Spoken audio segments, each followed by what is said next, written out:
Hello friends, welcome back to my channel. तो आज के इस वीडियो में हम लोग BPCG 174 का most important question answer discuss करेंगे जून 2026 एग्ज़ाम के लिए, जो 2 जून को आप लोगों का एग्ज़ाम है। तो चलिए वीडियो को शुरू करते हैं। इससे पहले एक और वीडियो बना चुकी हूँ। वो वाली वीडियो में बहुत सारे इंपॉर्टेंट क्वेश्चन आंसर डिस्कस की हूँ बहुत ही अच्छे तरीके से। तो आप लोग उसको एक बार जाकर ज़रूर देखें, वो आपको एग्ज़ाम के लिए बहुत ही ज़्यादा इंपॉर्टेंट है। तो वो पार्ट 2 है और ये मैं पार्ट 2 बना रही हूँ। तो चलिए इंशाल्लाह मैं पार्ट 2 में सारी वीडियोज़ को सारी मेन क्वेश्चन आंसर्स को कवर कर दूँगी। तो चलिए वीडियो को स्टार्ट करते हैं मेरा टाइम वेस्ट किए। फर्स्ट क्वेश्चन है हम लोगों का, media's role in body image issues and eating behaviour. ठीक है, तो मीडिया का क्या रोल होता है इन बॉडी इमेज इशू को लेकर और ईटिंग बिहेवियर को लेकर।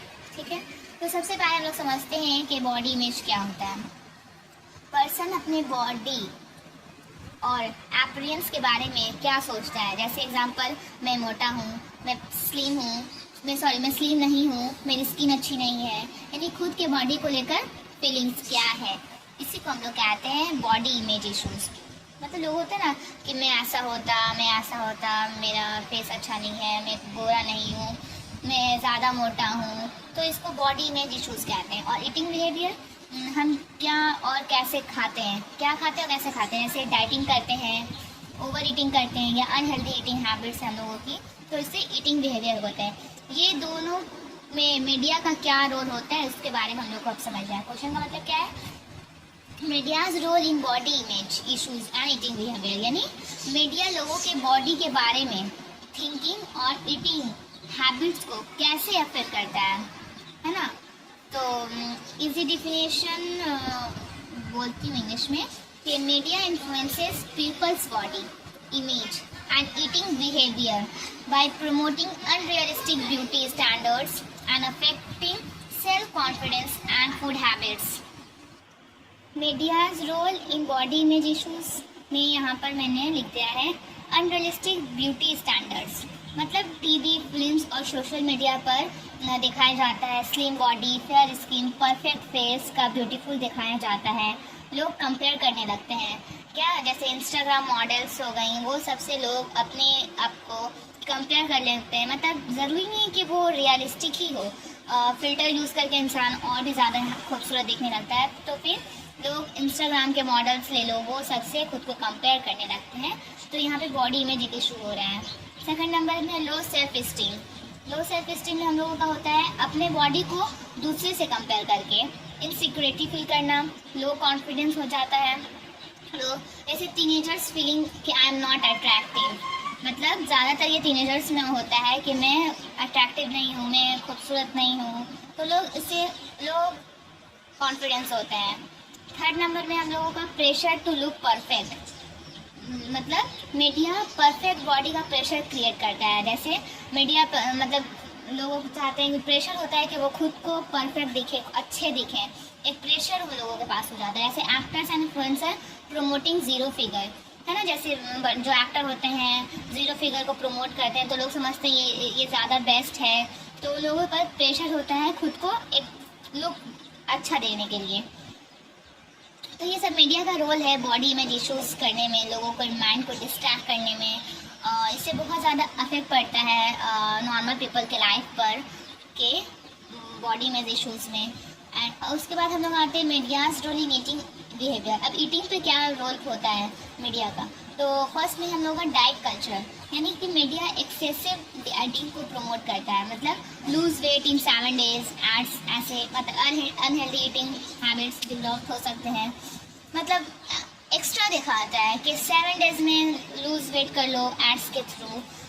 एक्सेसिव डाइटिंग करता है, इससे भी लोगों को नुकसान पहुंच सकता है। 2 नंबर में हम लोग का ईटिंग डिसऑर्डर्स। बॉडी प्रेशर की वजह से कुछ लोग बहुत कम खाना, ओवर ईटिंग स्टार्ट कर देते हैं। उससे लोगों को वो बीमारी भी होती है, बहुत सारा प्रॉब्लम फेस करना पड़ता है। ये सब सिर्फ मीडिया की वजह से लोगों के साथ यह प्रॉब्लम होता है। तीसरे नंबर में है fast food advertising. Ads junk food को अट्रैक्टिव बनाते हैं। जैसे है ना टीवी में एड्स देखते हैं आप लोग, जंक फूड का एड्स दिखाता है, बर्गर, पिज़्ज़ा, ऐसा ऐड दिखाएंगे, लोग उससे अट्रैक्ट होते हैं और उसको खाने की तरफ बढ़ते हैं एक्स्ट्रा में, ताकि वो जंक फूड है, लेकिन मीडिया की वजह से लोग उसके ऊपर अट्रैक्ट हो रहे हैं और उसको ज़्यादा वैल्यू दे रहे हैं, लेकिन वो अनहेल्दी फूड है, इससे लोग नुकसान पहुंचता है लोगों को। पॉजिटिव रोल ऑफ मीडिया भी आप लोग एग्जाम में लिख सकते हो अगर आएगा तो। मीडिया अवेयरनेस भी स्प्रेड करता है, जैसे हेल्दी डाइट करो, बॉडी पॉजिटिविटी को रखो, फिटनेस एजुकेशन पर ध्यान दो, campaigns saying every body is beautiful, campaigns बोलते हैं ऐसे, मतलब मीडिया का पॉजिटिव साइड भी है और नेगेटिव साइड भी है, दोनों देख सकते हो। नेगेटिव इफेक्ट्स क्या पड़ता है, body dissatisfaction, stress and anxiety, eating disorders, low self esteem. ठीक है, तो ये समझ में आया आप लोगों को। चलिए नेक्स्ट क्वेश्चन की तरफ चलते हैं। नेक्स्ट क्वेश्चन है हम लोगों का, what is internet addiction in disorder. ठीक है, तो इंटरनेट एडिक्शन डिसऑर्डर का मतलब है जब कोई पर्सन या जब कोई पर्सन इंटरनेट या मोबाइल का इतना ज़्यादा यूज़ करे कि उसकी डेली लाइफ अफेक्ट होने लगे, यानी पर्सन इंटरनेट के बिना रह नहीं पाता, उसको हम लोग कहते हैं इंटरनेट एडिक्शन डिसऑर्डर। सिंपल समझते हैं कि अगर कोई पर्सन पूरा दिन ऑनलाइन रहे, स्टडीज़ इग्नोर करे, फैमिली से बात कम करे, स्लीप डिस्टर्ब हो जाए, फ़ोन छोड़ ना पाए, तो ये इंटरनेट एडिक्शन हो सकता है। ठीक है, तो ये तो बहुत इजी टॉपिक है, आप लोग रियल लाइफ से इसे कनेक्ट कर सकते हो और खुद से भी बनाकर इसे लिख सकते हो। फिर भी मैंने आसानी के लिए यहाँ पर शॉर्ट में इसकी लिख दी है कि आप लोग इसको रिटन कैसे लिखोगे। इफेक्ट्स इसमें समझा भी देती हूँ, don't worry about that. Common forms of internet addiction, first number में है सोशल मीडिया एडिक्शन, मैंने यहाँ पर लिखा है फॉर्म्स इसका। सोशल मीडिया एडिक्शन क्या होता है, जैसे Instagram, Facebook, Snapchat constantly use करना। गेमिंग एडिक्शन, जो बहुत सारे लोग फ्री फायर सब का एडिक्ट हो जाते हैं। वीडियो स्ट्रीमिंग एडिक्शन, जैसे यूट्यूब पर सीरियल, मूवी, नेटफ्लिक्स पर ये सब वॉचिंग करना। 4 नंबर में ऑनलाइन शॉपिंग एडिक्शन, बहुत सारे लोगों को आदत हो जाती है ऑनलाइन शॉपिंग करने का, हमेशा ऑर्डर्स करते रहते हैं।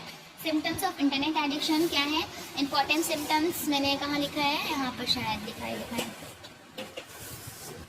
नहीं, यहाँ पर ही इंपॉर्टेंट सिम्टम्स, जैसे एक्सेसिव स्क्रीन टाइम हो जाना, irritation when internet is unavailable, lack of sleep, poor concentration, anxiety and stress, ignoring studies work, social isolation. तो ये सब सिम्टम्स है कि अगर एडिक्ट जो होते हैं इंटरनेट के, अगर नहीं होगा तो ये सब उनके पास सिम्टम्स होता है जो जिसको इंटरनेट का एडिक्ट हो जाते हैं। Counts of internet addiction, internet addiction का क्या वजह हो सकता है, लोनलीनेस, मतलब जो लोग अकेलापन महसूस करते हैं, अपने अकेलेपन को दूर करने के लिए इंटरनेट यूज़ करते हैं, तो यूज़ करते करते वो इंटरनेट के एडिक्ट हो जाते हैं। स्ट्रेस, मतलब जो लोगों के पास बहुत ज़्यादा स्ट्रेस होता है तो वो लोग अपने स्ट्रेस को दूर करने के लिए इंटरनेट यूज़ करते हैं। एंटरटेनमेंट के लिए बहुत सारे लोग यूज़ करते हैं। सोशल मीडिया अट्रैक्शन, मतलब सोशल मीडिया बहुत सारे लोगों को अच्छा लगता है सोशल मीडिया में रील्स स्क्रॉल करना। और लैक ऑफ सेल्फ कंट्रोल, और जो बहुत सारे लोग सेल्फ कंट्रोल नहीं हो पाता है जिनके पास, वो भी यूज़ करते हैं। और फिर उसके बाद बहुत क्या बोला जाता है, मतलब बहुत दूर, मतलब जो जैसे किसी से फ़ोन पे बातचीत करना हो तो लोग जो डिस्टेंस में रहते हों तो वो मतलब फेस टू फेस कम्युनिकेशन नहीं होने की वजह से लोग फ़ोन यूज़ करते हैं। तो ये आप लोग ये सब देख सकते हो। ठीक है, अब effects of internet addiction, physical effects होता है, आई स्ट्रेन हो जाएगा, हेडेक हो जाएगा, स्लीप प्रॉब्लम्स। मेंटल इफ़ेक्ट्स में लिख सकते हैं anxiety, depression, low confidence. Social effects में लिख सकते हैं poor family relationship, less face to face communication, है ना, फैमिली रिलेशनशिप अच्छी ना हो तो सोशल इफ़ेक्ट्स ये हो सकता है। और जब जो बंदे से आप बात करना चाह रहे हो वो फेस टू फेस कम्युनिकेशन नहीं कर पाते हो तो बात करने के लिए आपको एडिक्ट हो जाते हो इंटरनेट के, तो सोशल इफ़ेक्ट्स में ये लिख सकते हो आप लोग। बहुत ईजी है, आप लोग खुद भी सोच कर लिख सकते हो। तो यहाँ पर मैंने सब कुछ लिख दिया है, आप लोग इसे देख सकते हो। ठीक है, आइए नेक्स्ट टॉपिक की तरफ चलते हैं। How does internet addiction impact people, ये भी मिलता जुलता ही टॉपिक है उससे कि इंटरनेट एडिक्शन मतलब इंटरनेट जो एडिक्शन है पीपल पे क्या इम्पैक्ट पड़ता है। तो ज़्यादा इंटरनेट यूज़ करने से बॉडी पर बैड इफेक्ट पड़ता है। Eye strain, headache, neck pain, sleep problems, fatigue, light mobile use से स्लीप डिस्टर्ब होता है, मेंटल हेल्थ प्रॉब्लम होता है, पुअर एकेडमिक और परफॉर्मेंस होता है, सोशल आइसोलेशन, तो सोसाइटी में आप ज़्यादा कनेक्टेड नहीं रहते हो इंटरनेट एडिक्ट से। Addiction and loss of control, मतलब खुद में पर्सन इंटरनेट यूज़ कंट्रोल नहीं कर पाता है।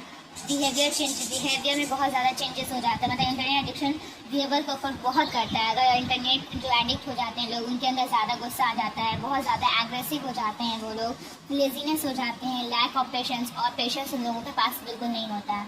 तो ये सब इंटरनेट एडिक्शन का फॉर्म है। मतलब सॉरी सिम्टम्स से इम्पैक्ट क्या पड़ता है पीपल के ऊपर, तो आप लोग ये सब देख सकते हो। फाइनेंशियल प्रॉब्लम्स, ऑनलाइन गेमिंग या शॉपिंग एडिक्शन मनी लॉस कर सकता है।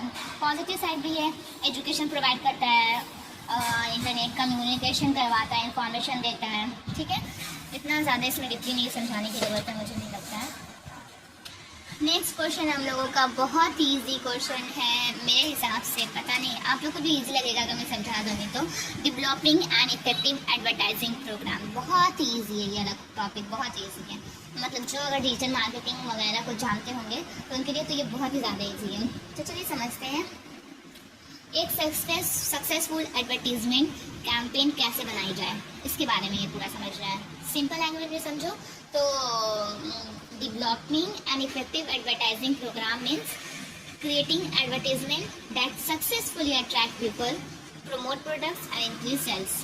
मतलब ये पूरा टोटली बिजनेस पर डिपेंड करता है। बिजनेस जिसका होता है कि लोग जो एकदम हम नॉर्मल सिंपल लैंग्वेज में समझाएं तो जो टीवी में, इंस्टाग्राम में, फेसबुक में, जहाँ भी आप एड्स देखते हो, जो एड्स आता है आप लोग स्क्रॉल करते वक्त जो एड्स आता है, यूट्यूब में एड्स आता है, इंस्टाग्राम में एड्स आता है, जिस चीज़ का एड्स आ रहा है, समझ लीजिए पिज़्ज़ा का एड्स आ रहा है, बर्गर का एड्स आ रहा है, तो जो ऐसा वो एड्स आ रहा है, उस एड्स जो है वो क्या कर रहा है, अपने बिजनेस को प्रमोट कर रहा है, हम तक पहुंचा रहा है, अट्रैक्ट कर रहा है, ताकि हम लोग उसको देखें, माइंड में हम लोगों का वो चीज़ आ जाए कि हाँ ये कंपनी की प्रोडक्ट जो है हमारे माइंड में है। जब भी अगर हम कभी भी पिज़्ज़ा के बारे में बात किए तो हम लोग वही कंपनी की पिज़्ज़ा लेंगे जो हम लोग बार बार एड्स में देख रहे हैं। हम बार बार एड्स दिखाकर हमारे दिमाग में ये बैठाया जा रहा है कि ये चीज़, जब भी कोई भी चीज़ पिज़्ज़ा बोलो, अगर कोई आप क्लोथ ब्रांड को लेते हो तो आप जब भी क्लोथ बोलोगे तो एक ही ब्रांड में वही ब्रांड का नेम लोगे, है ना। तो ये सब एड्स का है। चलिए अभी आगे समझाएंगे तो और अच्छे समझ में आ जाएगा आपको क्या करना है। एडवर्टाइजिंग प्रोग्राम क्या होता है? कंपनी का प्लान प्रोसेस जिसमें एड्स बनाए जाते हैं। एक कंपनी है, अपनी कंपनी का जो भी प्रोडक्ट होगा, कुछ भी होगा, प्रोडक्ट हो या फिर क्या बोला जाता है, सर्विस हो, ये सब एड्स के थ्रू होता है। ठीक है, तो एड्स बनाए जाते हैं। सबसे पहले ऑडियंस चूज की जाती है, मीडिया सेलेक्ट होता है, प्रोडक्ट प्रमोट किया जाता है। तो एड्स ऐसे ही नहीं एड्स बनाए और उसको रन कर दिए, एड्स ऐसे रन नहीं होता है। एड्स कैसे? एड्स सबसे पहले उसका डिज़ाइन किया जाता है, एड्स किस बेसिस से बनेगा, क्या टॉपिक रहेगा एड्स बनाने का। उसके बाद हम लोग जब एड्स को रन करने जाते हैं ना, वहाँ पर लाइव करने जाते हैं एड्स को, तो वहाँ पर हम लोग सेलेक्ट करते हैं कि ऑडियंस कौन से रहेंगे, हम कौन से ऑडियंस को ये एड्स दिखाएंगे कि हम लोगों का ये हेल्पफुल हो, ज़्यादा लोगों तक प्रमोट हो, इससे हम लोगों को फ़ायदा हो। जैसे आप क्या बोला जाए, वेडिंग की कोई भी क्लोथ ले लीजिए, वेडिंग क्लोथ ले लीजिए, दुल्हन का कोई क्लोथ ले लीजिए। ठीक है, तो ये एड्स आप किसको दिखाएंगे? जाहिर सी बात है उसके फीड में आप दिखाने जाएंगे कि जो भी लोग सर्च कर रहे हैं वेडिंग से रिलेटेड कोई सामान, जिनके यहाँ शादी पड़ी, या फिर जो ईद का फेस्टिवल हो गया, या फिर कोई दिवाली का फेस्टिवल हो गया, मतलब इस तरह का कोई ये सब सामान क्लोथ इंसान ले सकता है। तो ऐसे लोगों को आप इंटरेस्ट के हिसाब से चूज़ करेंगे कि ऑडियंस का, फिर जो दुल्हन का जो जोड़ा होता है, मैक्सिमम आप एज ग्रुप सेलेक्ट करेंगे कि हाँ अंडर 35 है ना, तो अंडर 35 एज ग्रुप सेलेक्ट करेंगे। तो ये नहीं कि आप 40-45 दिखा दें, 60 दिखा दें, तो ऐसे इतने लोगों तक नहीं आप रीच करना चाहते हैं। ऐसे अगर आप करिएगा तो आप लोगों का क्या होगा, आप लोगों का एड्स जो है पूरा फिजूल हो जाएगा, पूरा ख़राब हो जाएगा, आप लोगों का मनी वेस्ट हो जाएगा। तो आप लोगों को क्या है, ऑडियंस चूज़ बहुत ही अच्छे से रिसर्च करके उस पर टाइम देकर चूज़ किया जाता है, ठीक है। मीडिया सिलेक्ट होता है, फिर कौन से मीडिया में आप दिखाना चाहते हैं, सिर्फ इंस्टाग्राम में दिखाएंगे या फिर फेसबुक में दिखाएंगे या फिर स्टोरी में दिखाना चाहते हैं या फिर रील में दिखाना चाहते हैं या फिर अलग से मेटा एआई का जो आता है उसमें आप दिखाना चाहते हैं। अगर मेटा एआई में नहीं दिखाना चाहते हैं, सॉरी एआई बोले, मेटा में नहीं दिखाना चाहते हैं तो फेसबुक एड्स मैनेजर में अगर आप दिखाते हो, अलग अलग ये मीडिया है, एड्स मैनेजर में दिखाएंगे या मेटा में दिखाएंगे, कौन से फील्ड आप दिखाना चाहते हैं। फिर वेबसाइट वगैरह में भी आता है, जो आप लोगों का वेबसाइट में दिखाना चाहते हैं ना, आप कोई भी वेबसाइट खोलेंगे तो सामने बहुत सारा एड्स आ जाता है, तो उस एड्स में दिखाएंगे, किस में दिखाएंगे आप लोग। तो ये सब होता है आप लोगों का चूज़ करना। ये सब कंपनी एक डिजिटल मार्केटिंग जो किए होते हैं उसको हायर करते हैं सब करने के लिए। तो प्रोडक्ट प्रमोट किया जाता है, उसके बाद ये सब सेलेक्ट करने के बाद प्रोडक्ट प्रमोट किया जाता है।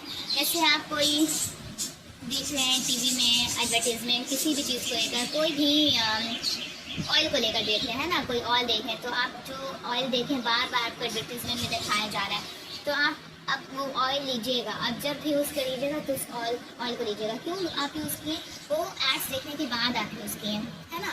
तो इसी को कहा जाता है प्रोडक्ट प्रमोट होता है। Steps in developing and effecting advertisement program. तो ये मैंने अच्छे से आप लोगों को समझा दिया है, एक बार सिर्फ और रिटर्न आप लोगों को कैसे लिखना है ये मैं समझा देती हूँ। फर्स्ट नंबर में है आइडेंटिफाई द टारगेट ऑडियंस। सबसे पहले टारगेट ऑडियंस को आइडेंटिफाई करो, किसको आप लोगों को टारगेट करना है। सेट एडवर्टाइजिंग ऑब्जेक्टिव, ऑब्जेक्टिव भी सेट किया जाता है कि एडवर्टाइजिंग का क्या ऑब्जेक्टिव रहेगा, जैसे ऐड का गोल क्या है, प्रोडक्ट सेल करना है या अवेयरनेस क्रिएट करना है या ब्रांड पॉपुलर बनाना है ना। एड्स का ज़रूरी मतलब नहीं है कि सिर्फ आपको प्रोडक्ट ही सेल करना रहता है। ऑब्जेक्टिव मोस्ट इम्पॉर्टेंट है कि आपको क्या करना है, कॉल टू एक्शन करना है, लास्ट में होता है ना। तो प्रोडक्ट सेल करना है आपको लोगों को, तो अच्छा ठीक है, आप लोग वहाँ पर कॉल टू एक्शन दे दीजिएगा कि हाँ ये करो। अगर सिर्फ आपको अवेयरनेस क्रिएट करना है तो कोई ज़रूरत नहीं कॉल टू एक्शन देने की, जस्ट आप लोगों को जो भी एड्स बनाना है उसको प्रमोट कर दो, ठीक है। अगर ब्रांड पॉपुलर करना है तो उसको ऑब्जेक्टिव अलग करना होगा। तो एक अलग अलग तरीके से बहुत सारे इसमें ऑब्जेक्टिव होता है, आपको मतलब अच्छे से चूज़ करना पड़ेगा। क्रिएट एन अट्रैक्टिव मैसेज, अच्छे से मैसेज लिखना पड़ता है, एड इंटरेस्टिंग और मेमोरेबल होना चाहिए कि लोग उसको पढ़ें तो उसका अट्रैक्ट हो जाए। जैसे catch slogan, emotion appeal, humour, message simple और क्लियर होना चाहिए, ठीक है। चूज़ द राइट मीडिया, आप कहाँ दिखाना चाहते हैं एड्स को डिसाइड करना रहता है। टीवी में, यूट्यूब में, इंस्टाग्राम में, न्यूज़पेपर में, रेडियो में, ऑडियंस के अकॉर्डिंग मीडिया चूज़ होता है, ठीक है ना। जैसे अभी के टाइम में जो जेन ज़ेड हैं वो इंस्टाग्राम ज़्यादा यूज़ करते हैं, स्नैपचैट भी ज़्यादा यूज़ करते हैं। तो अगर आप यंगर्स को कोई प्रोडक्ट के रिलेटेड एड्स दिखाया जो यंगर ही ज़्यादा यूज़ करते हैं, तो आप कहाँ पे चूज़ कीजिएगा दिखाना। आपको अगर थोड़ा मीडियम में ही जाना है, ज़्यादा मतलब ज़्यादा ऊपर नहीं जाना है, तो आप इंस्टाग्राम, स्नैपचैट ये सब में दिखा सकते हैं, है ना। डिसाइड द बजट, फिर बजट सेट करना रहता है आपको, कितने बजट में फिर कितना मनी एडवर्टीजमेंट पर स्पेंड करना है आपको। बजट के हिसाब से आप लोगों आपका बढ़ता है कि आप कितने लोगों तक रीच कर पाएगा ये ऐड, यहाँ तक रीच कर पाएगा, इतने दिन का इतना बजट होता है आप लोगों का। तो ये सब बजट पे होता है। यूज़ क्रिएटिविटी यूज़ करना है, मतलब एड्स को बहुत ज़्यादा अट्रैक्टिव करना है, उसमें म्यूज़िक लगाना, ऐसा मतलब है ना, किसी का एड्स आता है बोलते हैं ऐसा, मतलब एड्स आता है पहले आप एड्स को ही देखने लग जाते हो कि क्या है एड्स नहीं, इतना यूनिक एड्स होता है कि आप देखने लगते हो। विजुअल अच्छा होना चाहिए, उसको कहा जाता है ग्राफिक डिज़ाइनिंग, वो सब करते हैं क्रिएटिविटी को। तो ये सब अलग अलग एक कोर्स होता है, तो हम लोग को बस यहाँ पे समझेंगे कैसे होता है। इवेल्युएट द रिजल्ट्स, फिर उसके बाद चेक करना है कि ऐड सक्सेसफुल हुआ या नहीं हुआ, सेल्स हुआ या नहीं हुआ, ऑडियंस को ऐड पसंद आया कि नहीं आया, ये सब चेक करना रहता है। आई होप कि आप लोगों को अच्छे से समझ में आता होगा जो मैं भी पढ़ा रही हूँ आप लोगों को, ठीक है। क्वालिटीज़ ऑफ गुड एडवर्टीजमेंट, ठीक है। अट्रैक्टिव होना चाहिए, इंफॉर्मेटिव होना चाहिए, मेमोरेबल होना चाहिए। And effective advertisement programs helps business communicate successful with consumers, ठीक है। और एक और ख़ास बात, जब भी आप एड्स चलाएं तो ये देखें कि जहाँ पर जो आप नंबर दिए हो तो उसके साथ फ़ौरन आप उससे कभी कोई भी बंदा सामने से और जो होते हैं, मैसेज करें, किसी चीज़ की क्वेरीज हो तो फट से उसका जवाब आपको मिल जाए, है ना। आप क्वेश्चन आंसर दे पाओ उसको सामने वाला, तो इससे ज़्यादा कनेक्टेड हो जाते हैं पीपल आपसे। एंड नेक्स्ट क्वेश्चन है हम लोगों का स्टेरियोटाइप्स इन मीडिया। ठीक है, किसी ग्रुप के सबसे पहले समस्या स्टेरियोटाइप क्या होता है।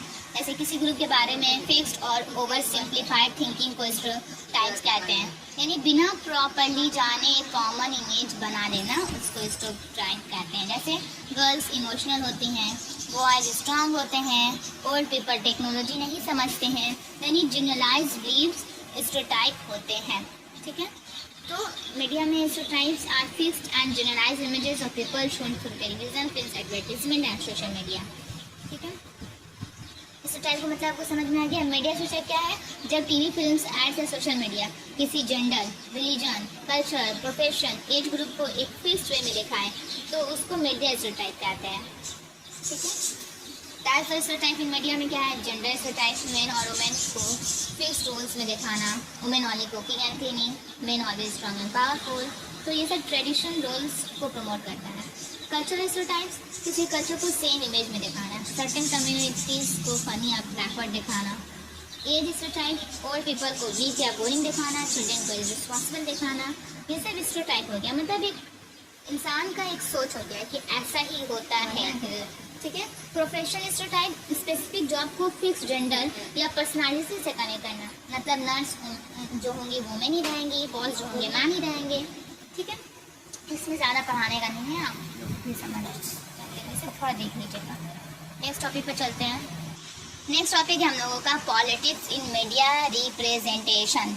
ठीक है, मतलब मीडिया रिप्रेजेंटेशन क्या होता है ये समझते हैं सबसे पहले कि मीडिया किसी पर्सन, ग्रुप या इशू को किस तरह प्रेजेंट करता है।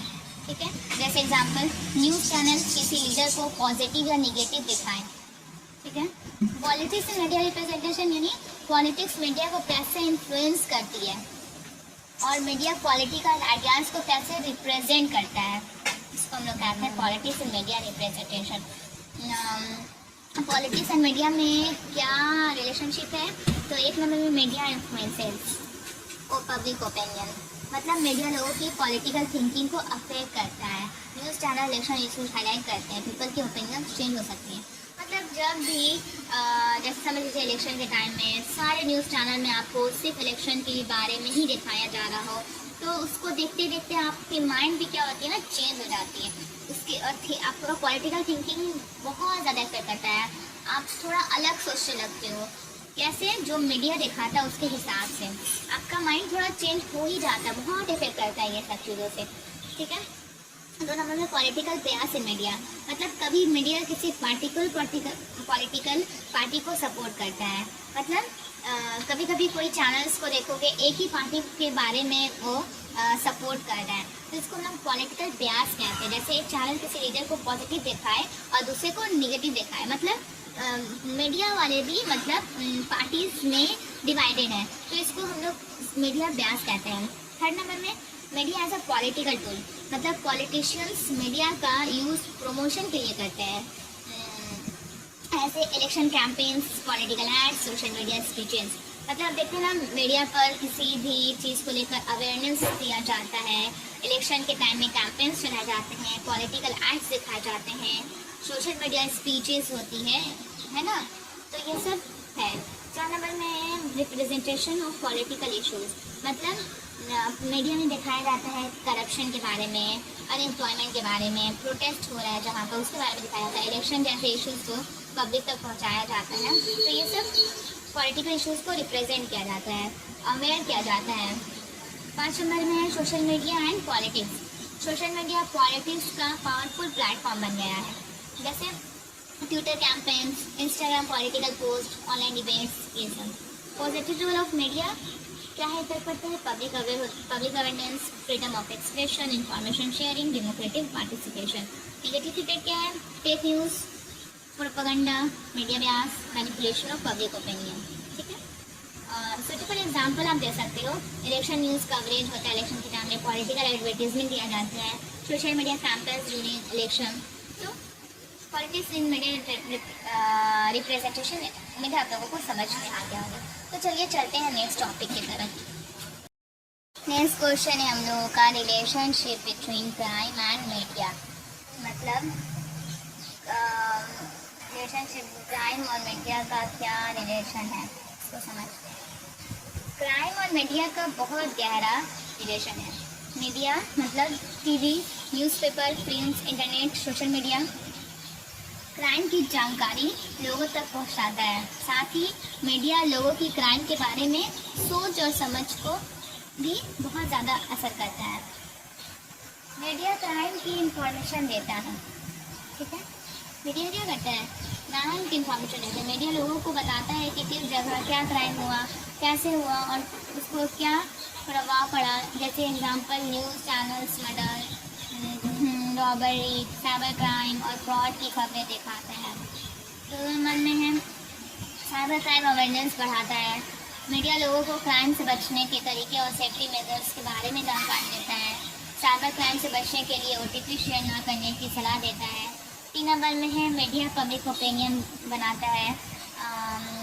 लोग क्राइम के बारे में जो सोचते हैं उस पर मीडिया का बहुत असर पड़ता है। जैसे किसी क्राइम केस की लगातार कवरेज से लोग उस इशू को ज़्यादा सीरियस समझने लगते हैं। मतलब जो चीज़ मीडिया में बार बार दिखाए उसको देखकर ज़्यादा उसको कुछ उस क्राइम के केस को लेकर सीरियस हो जाता है। 4 नंबर में मीडिया क्राइम को इन्फ्लुएंस भी कर सकता है। जैसे कभी कभी बॉलीवुड मूवीज़, TV शोज़ और गेम्स कुछ लोगों को एग्रेसिव बिहेवियर की तरफ प्रभावित कर सकते हैं। जैसे कुछ क्रिमिनल्स फिल्मों या वेब सीरीज से क्राइम करने के आइडियाज़ ले सकते हैं। 5 नंबर में सेंसेशनलिज्म, क्राइम को ज़्यादा ड्रामा बनाकर दिखाना। मतलब TRP और व्यूज़ के लिए मीडिया कभी कभी क्राइम को बहुत ड्रामेटिक और सेंसेशनल बनाकर दिखाते हैं। मतलब लोगों में डर, फेयर और एंजाइटी बढ़ सकती है। मतलब जो चीज़ ज़्यादा नहीं है लेकिन उसको अपने व्यूज़ के लिए उसको कुछ ज़्यादा ही ड्रामेटिक अंदाज में दिखाना, इसको सेंसेशनलिज्म कहते हैं। 6 नंबर में क्राइम इन्वेस्टिगेशन में मदद। मीडिया पुलिस और एडमिनिस्ट्रेशन की मदद कर सकता है। मिसिंग पर्सन्स या वांटेड क्रिमिनल्स की इंफॉर्मेशन दिखाकर उन्हें पकड़ने में सहायता करना। Social media and crime. आज सोशल मीडिया क्राइम का टूल भी बन सकता है और क्राइम रोकने का मीडियम भी बन सकता है। जैसे क्राइम के लिए क्या है, online fraud, cyber bullying, identity theft और क्राइम रोकने के लिए अवेयरनेस कैंपेन और इमरजेंसी इंफॉर्मेशन शेयरिंग। ठीक है, यहाँ पर मैंने ये शॉर्ट में लिख दिया है। ये एक एक टॉपिक वाइज पॉइंट से लेकर आप लोग पूरे आंसर को लिख सकते हो। ठीक है, नेक्स्ट क्वेश्चन देखते हैं। और हम लोगों का लास्ट क्वेश्चन है factors affecting cyber crime and cyber security. पिछले पार्ट 1 में भी मैं साइबर क्राइम के बारे में पढ़ाई थी, यहाँ पे भी पढ़ा देती हूँ साइबर क्राइम क्या है और साइबर सिक्योरिटी क्या है। साइबर क्राइम इंटरनेट या कंप्यूटर के थ्रू किया गया क्राइम होता है, जैसे हैकिंग, फिशिंग, आइडेंटिटी थेफ्ट और ऑनलाइन फ्रॉड। साइबर सिक्योरिटी क्या है, उन मेथड्स और टेक्नोलॉजीज को कहते हैं जो कंप्यूटर्स, नेटवर्क और डेटा को साइबर अटैक्स से बचाती है। फैक्टर्स अफेक्टिंग साइबर क्राइम यहाँ पर दिए हैं heading. Rapid growth of internet use, मतलब जितने ज़्यादा लोग इंटरनेट यूज़ करते हैं साइबर क्राइम की अपॉर्चुनिटीज़ भी उतनी बढ़ती है। लैक ऑफ अवेयरनेस, बहुत से लोग ऑनलाइन सेफ्टी रूल्स नहीं जानते हैं इसलिए स्कैमर्स का शिकार बन जाते हैं। 3rd नंबर में वीक पासवर्ड, सिंपल और गेसिंग पासवर्ड होने वाले पासवर्ड अकाउंट्स को हैक होने में रिस्क बढ़ता है। टेक्नोलॉजिकल एडवांसमेंट, नई टेक्नोलॉजीज़ के साथ क्रिमिनल्स भी नए साइबर अटैक मेथड्स डेवलप करते हैं। 5 नंबर में सोशल मीडिया यूज है। सोशल मीडिया पर ज़्यादा पर्सनल इन्फॉर्मेशन शेयर करने से साइबर क्राइम का खतरा बढ़ता है। 6 नंबर में फाइनेंशियल मोटिवेशन, पैसे कमाने की लालच, इच्छा साइबर क्रिमिनल्स को फ्रॉड, हैकिंग और ऑनलाइन स्कैम्स करने के लिए ज़्यादा प्रेशर देती है। Poor security systems, weak security software और आउटडेटेड सिस्टम साइबर अटैक्स को आसान बना देता है। ठीक है, फैक्टर्स अफेक्टिंग साइबर सिक्योरिटी। ठीक है, साइबर सिक्योरिटी से क्या फैक्टर है इसको देखते हैं। User awareness and education, user को अवेयर किया जाए इस सब के बारे में। स्ट्रॉन्ग पासवर्ड हो, आइडेंटिफिकेशन हो, रेगुलर सॉफ्टवेयर अपडेट्स हो, मतलब अपडेट सिक्योरिटी हो, एंटीवायरस एंड फायरवॉल प्रोटेक्शन हो, मतलब ये मैलिशियस सॉफ्टवेयर और अनऑथराइज्ड एक्सेस से बचते हैं, बताते हैं। और ऑर्गेनाइजेशनल सिक्योरिटी पॉलिसीज़, मतलब कंपनी के clear security rules cyber threats को कम करते हैं। Government laws and regulation, data backup and recovery system, मतलब रेगुलर बैकअप से अटैक के बाद भी डेटा रिकवर किया जा सकता है। तो जब भी आप कुछ भी काम करो लैपटॉप में तो बैकअप करके रहा करो, ठीक है। तो आज के लिए बस इतना ही। मैंने पार्ट 1 वीडियो पहले अपलोड कर दिया, उसे देख लीजिए, ये वीडियो देख लीजिए। और एक सबसे पहले वीडियो अपलोड किए हैं पूरा मोस्ट इम्पॉर्टेंट क्वेश्चन आंसर। अगर टाइम नहीं है तो कोई बात नहीं, बस ये पार्ट 1 पार्ट 2 देख लीजिए जो मैंने इसलिए समझाया है। अगर टाइम है आपके पास तो वो वाली वीडियो भी देख लीजिएगा। तो 2 तारीख को आप लोगों का एग्ज़ाम है, एग्ज़ाम देकर आइए। तो प्लीज़ मुझे कमेंट करके बताइए कि आप लोगों का एग्ज़ाम कैसा गया, मैं वेट करूँगी। उम्मीद है आप लोगों का एग्ज़ाम अच्छा हो जाएगा। आज के लिए इतना ही, मिलते हैं नेक्स्ट वीडियो में, बाय बाय।